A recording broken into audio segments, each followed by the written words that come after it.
Puji Tuhan saudara, hari ini kita sampai di 2 Samuel pasal yang ke-7. Kita akan membaca di ayat yang ke-18. Lalu masuklah Raja Daud ke dalam, kemudian duduklah ia di hadapan Tuhan sambil berkata, "Siapakah aku ini ya Tuhan Allah, dan siapakah keluargaku, sehingga Engkau membawa aku sampai sedemikian ini?" Daud sudah menjadi raja atas seluruh Israel. Bangsa Filistin yang sekian lama merongrong mereka sudah dikalahkan. Tahtanya sudah didirikan dengan kokoh. Tabut Tuhan pun sudah berada di tengah-tengah orang Israel dan Tuhan menyertai pemerintahan Daud. Setelah berbagai peperangan dan tantangan, kini semuanya sudah stabil dan kondusif. Mungkin Daud sekarang sudah bisa lebih rileks.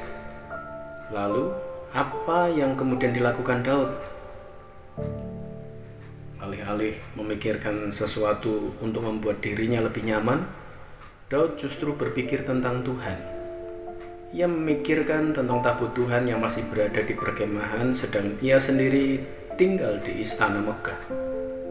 Daud pun berniat ingin membangun tempat permanen yang tentu jauh lebih indah dan megah dari istananya sendiri. Jelas ini keinginan yang sangat baik, bahkan mulia dan rohani. Tidak heran, Nabi Nathan pun langsung sepakat dengan ide Daud ini. Bahkan tanpa bertanya pada Tuhan, Nabi Nathan berani menjamin Tuhan pasti menyertai dan setuju dengan rencana Daud. Ternyata tidak. Tuhan berkata kepada Nathan bahwa dia tidak setuju dengan keinginan mulia Daud. Padahal itu keinginan yang sungguh amat baik. Jika kita berada di posisi Daud, bagaimanakah reaksi kita? Akankah kita lalu protes, kecewa, bahkan memutuskan untuk mundur diri saja dari Tuhan? Mengapa ditolak? Bukankah ini ide yang murni untuk Tuhan saja? Tuhan memang tidak mengizinkan Daud membangun rumah Tuhan. Manusia tidak dapat mengatur Tuhan. Namun Tuhanlah yang mengatur manusia. Di sini Tuhan menolak bukan karena marah, tetapi karena ia justru mau membangun rumah untuk Daud, yaitu ia akan mengokohkan kerajaannya. Inti dari renungan hari ini adalah menyadari siapa diri kita dan siapa Tuhan. Tuhanlah yang menjadikan mimpi dan cita-cita kita berhasil. Ketika kita menyadari hal ini, maka kita juga akan sadar bahwa kehendak Tuhan jugalah yang harus kita utamakan dan turuti dalam hidup ini. Hal ini berlaku dalam tiap impian dan cita-cita kita tanpa terkecuali, termasuk keinginan yang nampaknya sangat baik dan memuliakan Tuhan. Pastikan bahwa kita tetap berada pada posisi selalu bertanya pada Tuhan dan tetap taat pada apapun jawaban yang Ia berikan.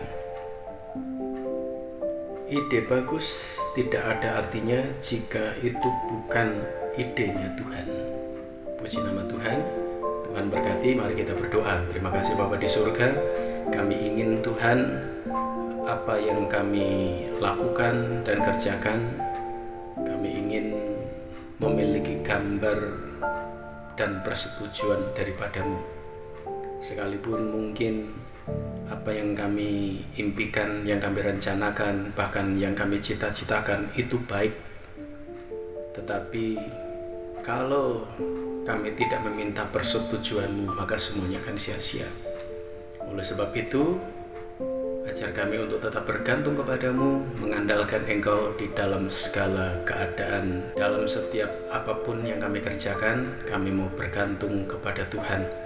Bahkan di sepanjang kehidupan kami mau tetap mengandalkan Engkau.